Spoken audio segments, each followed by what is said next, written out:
Hello, seja muito bem-vindo, muito bem-vinda a mais um vídeo feito sob medida para te ajudar a ter uma relação melhor com o inglês. No vídeo de hoje, nós vamos ver 5 frases que podem te ajudar a não travar no meio de uma conversa. E o que eu quero dizer com isso? Em português, a gente está super acostumado a saber como comandar uma conversa, saber como tocar uma conversa. Então, a gente sabe que se a gente precisar de um tempinho para reorganizar nossas ideias e formular nossa próxima frase, a gente pode falar coisas como, por exemplo, peraí, deixa eu ver. Nossa, boa pergunta. Deixa eu pensar rapidinho. E a gente está super acostumado a fazer isso em português. Então, o objetivo desse vídeo é te mostrar como fazer isso em inglês. Uma habilidade super importante que você talvez ainda não domine. E esse vídeo vai te ajudar a ter cartas na manga para que as tuas conversas sejam mais fluídas e mais naturais. Só que antes da gente começar, eu tenho que te dar dois conselhos, duas sugestões e recomendações. Sempre que você for assistir qualquer conteúdo que vá te ensinar alguma coisa aqui no YouTube ou nas redes sociais, como por exemplo essas frases ou listas de vocabulário, enfim, anote, tem algum lugar onde você vai registrar esse conhecimento. Um caderno ou até mesmo um bloco de notas do seu celular, do seu computador. É super importante que você registre isso que você está aprendendo. O segundo conselho é: traga isso para a tua vida real. Então, crie exemplos com esse conteúdo que se encaixam na sua vida real.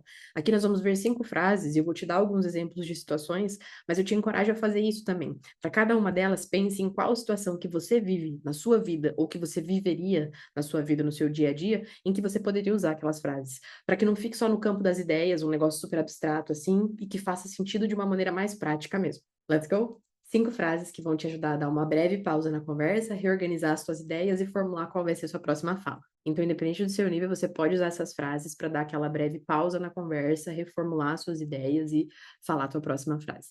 Começando aqui com Let me think for a second. Let me think for a second. Vou pedir para você repetir comigo essa frase para ficar um pouco mais interativa a nossa aula, então. Vamos lá. Let me think for a second. Agora você. Ok, ok. A tradução não é uma tradução palavra por palavra, sempre vai ser uma tradução de contexto, tá? Porque você vê ali que tem let me think for a second sendo traduzido como deixa eu pensar rapidinho. Se eu fosse traduzir palavra por palavra seria um pouco diferente, mas a ideia é deixa eu pensar rapidinho. O que tem de interessante aqui? Primeiro, uma questão de pronúncia. Você viu que quando eu falei cada palavra pausadamente. Mas se você está estudando inglês há algum tempo, ou se você já ouviu alguma música, assistiu algum filme, você sabe que as pessoas, quando vão falar inglês no dia a dia, assim, dificilmente falam pausado, né? A gente tem o hábito de juntar as coisas. Isso não é uma exclusividade do inglês, né? A gente faz isso em português também, a gente fala com essas contrações, essas conexões entre palavras o tempo todo, e em inglês não é diferente. Então eu quero te mostrar como fazer isso com esse exemplo de frase aqui. Ao invés de você falar let me, você também pode falar let me. Let me think for a second. Let me think for a second. Let me think for a second. Fala rapidinho você. Let me think for a second. Ok, let me think for a second. Então, essa daqui é a contração, né? Let me think. Let me think for a second. E situações em que a gente pode usar isso aqui, né? Por exemplo, no restaurante, você vai fazer um pedido e aí você não percebeu que naquele prato que você escolheu tem diversas opções de molho, por exemplo. Let me think for a second. Deixa eu pensar rapidinho. Qual molho que combina melhor com a carne que eu pedi, por exemplo? Ou então em uma loja, você vai comprar um eletrônico e te perguntam se você quer a extended warranty, a garantia estendida. Let me think for a second. Será que vale a pena? Let me think for a second. Então, em situações em que você precisa só parar rapidinho, pensar em uma questão ali que você precisa resolver. Agora, a sua tarefa, você já sabe, né? Anotar essa frase e colocar um exemplo de situação da vida real que você viveria, onde você poderia usar essa frase, ok? Segunda, that's a good question. Vamos lá, você comigo. That's a good question. Ok, that's a good question. Essa frase, na verdade, ela já tá contraída, né? Esse that's nada mais é do que that is. Mas a gente não fala assim no dia a dia. Na verdade, até dá pra falar, mas não é tão comum. That's a good question. Tá traduzido aqui como boa pergunta. That's a good question. Boa pergunta. Por exemplo, se a gente tá conversando sobre experiências de viagem e eu te pergunto, você preferiu o destino A ou o destino B? That's a good question. Uma boa pergunta. Deixa eu pensar aqui nos argumentos que eu tenho para cada uma das situações. Pergunto: "O que que você quer jantar hoje? What do you wanna have for dinner tonight?" O que você quer jantar hoje? That's a good question. Boa pergunta. Maybe some pizza? Então você pode usar essa frase quando você precisar pensar um pouquinho nas opções que você tem antes de responder, ok? De novo, anota e coloca os teus exemplos. Number 3, I see what you mean. Vamos lá comigo. I see what you mean. Alright. Versão contraída, I see what you mean. I see what you mean. Então, isso aqui, what you, vira what you. What you. I see what you mean. I see what you mean. Tradução livre, eu entendo o que você quer dizer. Então, digamos que nós dois somos gestores de uma empresa e a gente está discutindo numa reunião como melhor alocar os recursos para benefícios dos nossos funcionários, por exemplo. E você me traz um argumento super válido e eu não sei se eu concordo ou se eu discordo, mas eu preciso parar um minutinho e pensar. E eu quero ser um pouco amigável, eu quero ser um pouco mais formal, assim. Eu posso falar, I see what you mean. Entendo, entendo. Uhum. Essa é uma frase um pouquinho mais amigável, sem tomar partido. Eu não tô dizendo que eu concordo, nem que eu discordo. Eu entendo o que você quer dizer. Peraí, deixa eu pensar no que eu penso aqui, né? Deixa eu pensar na minha opinião, eu já te digo, mas entendi o que você quis dizer. A próxima tem a ver com quando a gente não sabe muito bem se a palavra ou se a expressão que a gente vai usar em inglês está certa. O que acontece muito com a gente que tem o inglês como segundo idioma, porque afinal a gente não passou a nossa vida inteira falando ele. Então é normal da gente ter dúvida. Vamos falar ela juntos primeiro? I'm not sure if it's right, but I think. De novo.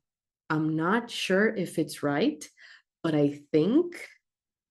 Então, não tenho certeza se está certo, mas acho que. E aí, por exemplo, se você me pergunta o nome de alguma coisa, ou se você me pergunta o que que é tal coisa. I'm not sure if it's right, but I think that's a chair. Eu não tenho certeza se está certo, mas eu acho que aquilo ali é uma cadeira. Chair é cadeira, né? Então, essa ideia assim de tipo, eu não tenho certeza se está certo falar isso em inglês, mas eu acho que é isso. Então, justamente aqui, o nosso objetivo é não parar a conversa, né? E super normal a gente ter dúvida de palavras, de expressões e tudo mais. Então, a gente pode usar isso aqui quando a gente não tiver certeza do uso de uma palavra ou do uso de um tempo verbal, por exemplo. I'm not sure if it's right, but I think I have seen her before. Então, eu não tenho certeza se está certo falar desse jeito, mas eu acho que eu já vi ela antes, né? Esse I have seen her before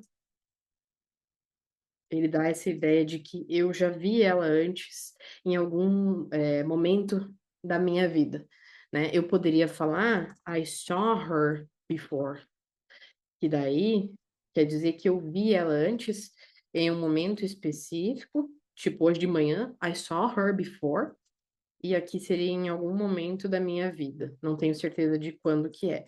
Então, digamos que eu estou nesse debate interno, assim, será que eu uso a forma have seen? Será que eu uso a forma só, né? Será que eu uso esse tempo verbal aqui ou esse tempo verbal aqui? I'm not sure if it's right, but I think I have seen her before. Não tenho certeza se está certo falar desse jeito, mas acho que eu já vi ela em algum momento da minha vida. Alright, agora sim você consegue ver tudo, né? I have seen e I saw, ok? E a última frase, interesting. Could I have a second to think? Sua vez. Interesting. Could I have a second to think? All right, all right. Essa daqui é um pouco mais formal do que aquela primeira que a gente viu, let me think for a second, né? Essa daqui, eu até dei o exemplo de no restaurante, por exemplo, né? Que é uma situação social, assim, um pouco mais informal. Agora, essa daqui, a gente poderia usar nessa mesma pegada ali de preciso decidir, só que em um contexto um pouco mais formal. Então, de novo, né? Tradução de contexto, né? A gente não está traduzindo palavra por palavra, could I have está traduzido como você pode me dar. Se eu fosse traduzir literalmente, seria eu poderia ter um segundo para pensar, né? Então, uma coisa de pronúncia aqui, antes da gente entrar nos exemplos, esse could I have. Você viu que eu falei bem juntadinho, né? Could I have? Could I have? É quase como se esse D virasse um R. Could I have? Ok? Could I have a second to think? Alright? Então, digamos que a gente está numa entrevista de emprego e você me oferece duas opções de remuneração. E aí, dentro dessas opções de remuneração, você tem benefícios diferentes, você tem comissões diferentes. E eu preciso pensar um pouquinho para avaliar o que mais faz sentido para mim. Interesting. Could I have a second to think? Interessante. Pode me dar um segundinho para eu pensar aqui? É uma maneira mais formal, uma maneira mais educada da gente dizer, peraí, deixa eu avaliar. Então, essa foi a nossa aula de hoje. Espero que tenha sido útil. Não se esqueça de anotar e também trazer exemplos da sua vida para essas frases, né? Situações reais que poderiam acontecer, para que não fique um negócio só tipo, perdido assim no campo das ideias e que realmente faça sentido, que seja concreto para coisas que você realmente vai usar essas frases, ok? De novo, o propósito delas é te dar um respiro no meio de uma conversa, parar um pouquinho, pensar sobre qual vai ser a sua próxima frase, como articular a sua próxima ideia. Então ela serve muito para isso, assim, para dar um respiro e a outra pessoa não pensar que você tá tiltado ali, bugado. Não, que você, ok, eu tô tendo um pouquinho de dificuldade aqui no meio da nossa conversa, mas eu não vou desistir, eu não vou travar. Essa é basicamente a mensagem que essas frases passam. Right? Então é isso, essa foi a nossa aula de hoje. Espero que tenha sido útil para você. Se você não é inscrito no canal, considere se inscrever para apoiar meu trabalho. Se você gostou desse conteúdo, deixe seu joinha no vídeo e me conta nos comentários se você vai usar essas frases nas suas conversas no dia a dia. E a gente se vê no próximo vídeo. Tchau!